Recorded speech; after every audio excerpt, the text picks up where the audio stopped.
The problem is people like to label us, and as bad as that is in and of itself, often they get the label wrong.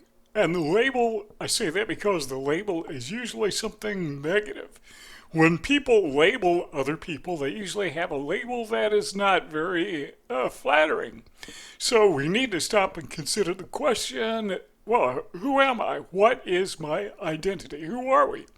Are we our labels? And the answer is, you're not your label. Give you a good example. Supposing you're sitting at a dinner table and you ask somebody to pass you the ketchup. And so they peel off the ketchup label and they pass it to you. That's not what you're asking for. You're asking for what's inside the bottle, not what's outside the bottle. So the important thing to take away from that is you are what is inside, not the label that people stick on the outside. Now think of this for a second. What if somebody took a mustard bottle and they put a ketchup label on it? So you're not the label, you are not the container. You are what you are. So you say, pass the ketchup, please, and they look and they see the ketchup bottle or the bottle that says ketchup, and they pass it to you, and you find out when you squeeze it, what comes out is mustard. That's not what you are. So we have to keep in mind that we are not our labels. We are what we are. So with that in mind, let's go back and visit some of these 8 things we've talked about before, but we sometimes get labeled with these things, or sometimes we get identified with concepts, and maybe they're accurate, maybe they're not. Most of the time, they tend to be on the negative side because people like to elevate themselves by depreciating everyone else, including us. All right, number 1 is this. And remember, we've talked about these things before. So if this sounds like we're going back and rehearsing a few things, yeah, actually that's what we're doing. But number 1 is you don't grow out of autism. Now, I'm 70 years old. I've said this before, say it again.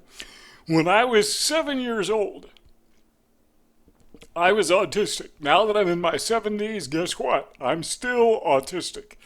I will never grow out of being autistic. Granted, I have changed. I've changed a lot of things. I've changed in the way, I've changed in my appearance. Well, since I was 7 years old, I've actually gotten taller. Yeah, I've changed there. I've changed in my ideology. Some of the beliefs I held when I was younger, I no longer hold, and some of the beliefs I didn't hold, now I do. I think that is true of everyone. We tend to disagree with ourselves in time. The point is we change, but still we're always that core person. We are always autistic, but as a person who is autistic, still we're going to change, and hopefully we are changing for the better. We get older. Hopefully we get wiser. Some people I've noticed the older they get more bitter. They become more angry. What is an antonym for wiser? Foolish. So as they get older, they become more foolish. Well, we change. Hopefully that is not your case, but it could be. So number 1 is you're not going to grow out of autism if you're truly autistic. Number 2 is you are unique. If you are autistic, you don't fit a set pattern. I say that because a lot of times we go through these lists of traits that identify people as autistic, but we got to keep in mind, and usually they'll tell us when we find these lists in an article, in a YouTube video, whatever, they will tell us that not all of these traits apply to every person who has Asperger syndrome. Just some of them apply. So we got to keep in mind that all the traits of autism do not apply to you. Or chances are they don't. Maybe, I guess it's possible. But you are a unique person. You are not like every other person with autism. If you were to find 2 people who are autistic, they're going to be different. If you were to take every autistic person on the planet, and what is or what is not an autistic person, that's kind of relative to who's making the definition. But if you were to take all the people who are autistic, put us all together in one room, No two of us would be exactly alike. So keep in mind when people stick these labels on us, and this is a label that often we apply to ourselves. We mislabel ourselves as having all of these traits that others say comprise autism. Not true. Keep in mind that the proper label for you is you are unique. Now, speaking of labels, let's stop and think about this for a second. We talk about switching a label between ketchup and mustard and having an unpleasant surprise. What would happen if you did that with medication? That too would be an unpleasant surprise, but it could be extreme. It could be even deadly. So be careful when we talk about being unique that, you label yourself accurately as you possibly can. And because you change over the years, everyone changes over the years, your label is going to change as well. You're going to be a uniquely different person than you were when you were younger. Number 3 is you are not stupid. Now, you may have difficulty thinking like neurotypical people in the hive mind, neurotypical hive mind. You may not be able to communicate as well as they can or the same way they can. Maybe you can communicate even better. And often people with autism do. We tend to have a more robust vocabulary, and people who live in the neurotypical hive mind, they find that kind of odd, but more likely they are going to see people with autism as being, how shall we say it, intellectually challenged. Like there's something wrong with us. Guess what? You're not stupid. You are not intellectually challenged. I mean, some people with autism are, but by and large, that's got nothing to do with autism. That's just a human trait. Some people are dumber than others. Nothing to do with the fact that you are autism, but you may be a savant. Chances are you're not, but you may be. I read somewhere that 10% of people who are diagnosed with autism, and again, even that's relative, but about 10% of people who are diagnosed with autism can be classified as savant.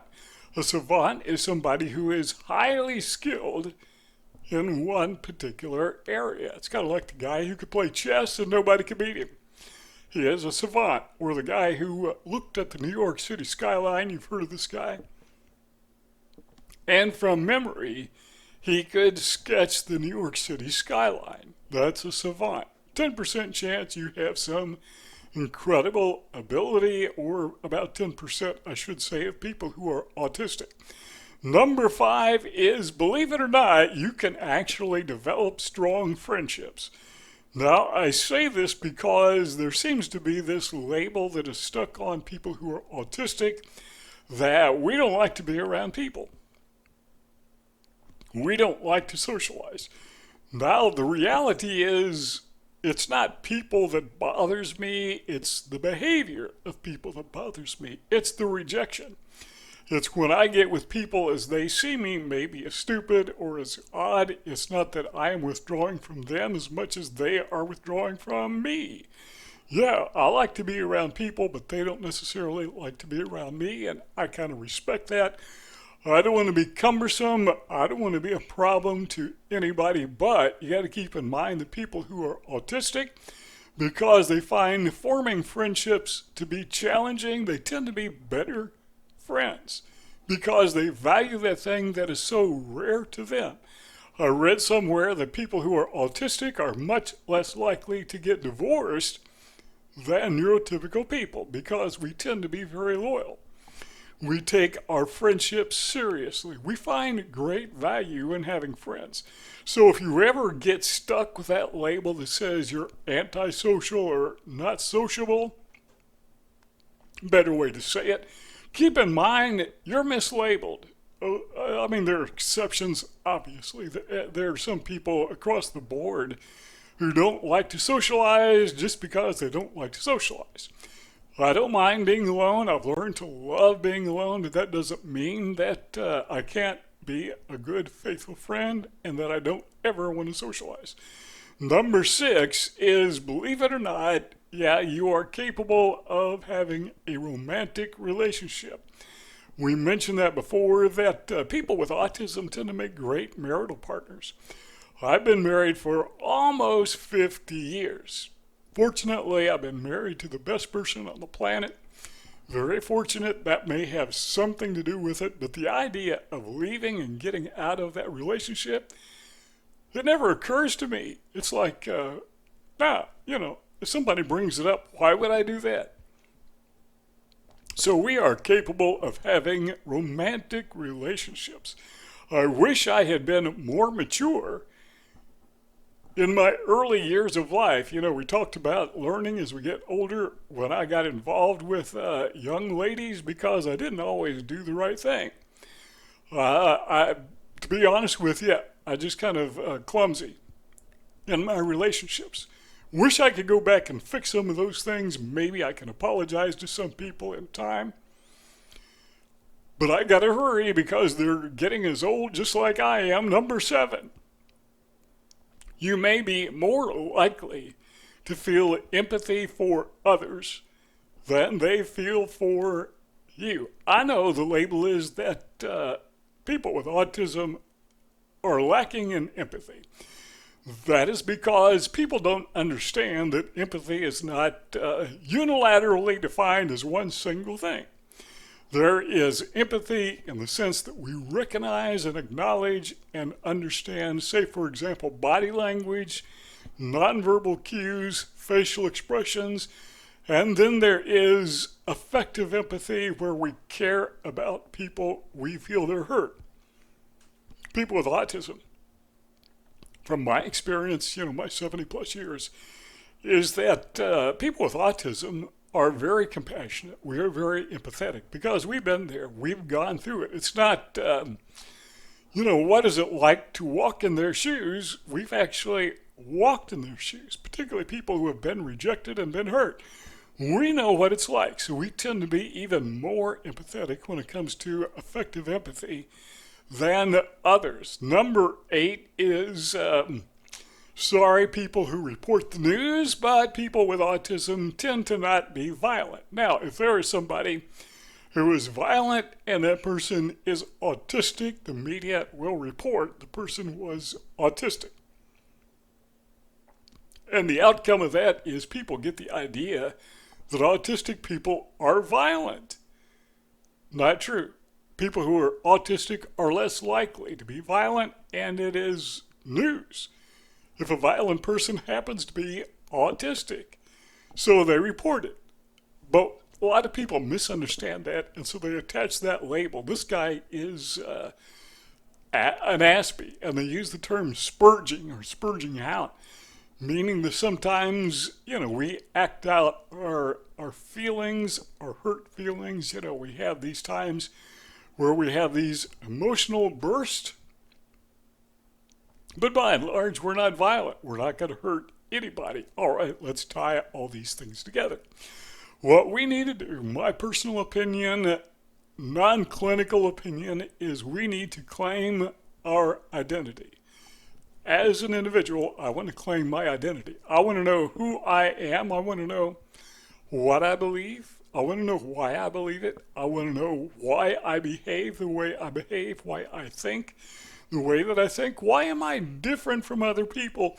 And by the way, everybody is different from everybody else. Everyone is unique. Even identical twins have different personalities. So we tie this together by understanding rather that each one of us has a unique identity. And in my mind, the whole concept of being centered, of being psychologically, mentally balanced, is knowing what your identity is, know who you are, and go to that place and be that person. Don't let others label you, or I should say mislabel you. It's okay if they give you a label if it's accurate. In fact, it could be even beneficial. But don't let others misidentify you and mislabel you. You are who you are, not who they say you are. There is a round circle, lower right-hand corner. Click on that. You can become part of our family by joining our YouTube channel, become a subscriber, and don't forget rather to click the bell, and there's a rectangle lower left hand corner. Click on that and we keep on talking. That's our video library. We'll see y'all next time.